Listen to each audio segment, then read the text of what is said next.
ሰውየው ከ50 ዓመት በፊት ንጋት ኮከብ ብለው ጀመሩ።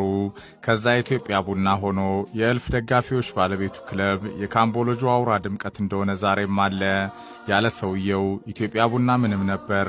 ከውጣ ውረዶቹ ጋር ማሰብ አይታሰብም። ሰውየው ጎምቱ ናቸው።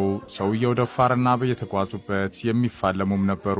ሰውየው ለኢትዮጵያ ቡና ሕይወታቸውን ሰጥተዋል። ከቡና ውጤት ጋር ከፍ ዝቅ ብለዋል። ተደስተዋል፣ አዝነዋል፣ ተዘምሮላቸዋል፣ ተሰድበዋል፣ ተካሰዋል፣ ከሰዋል፣ ታስረዋልም፣ ተፈተዋል፣ አሸንፈዋል፣ ተሸንፈዋል፣ ተወድሰዋል፣ ተተችተዋል። መቶ አለቃው ኢትዮጵያ ቡናን መስርተው 3 መንግስት አፈራርቀው ተመልክተው ከቡና ገበያ አደገኛ ዝማሬ ጋር ከትውልድ ትውልድ ቡና ውጤት ኖረውም አልኖረው ቡና አሸነፈም ተሸነፈ፣ ቡና ከፍ አለ ዝቅ አለ።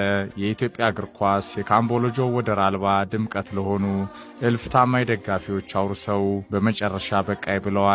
ቼንቶ የቡና ገበያ አደገኛ ጠንሳሹም ፈጣሪውም አሻጋሪውም ጎምቱ ሰው መቶ አለቃ ፍቃደ ማሞ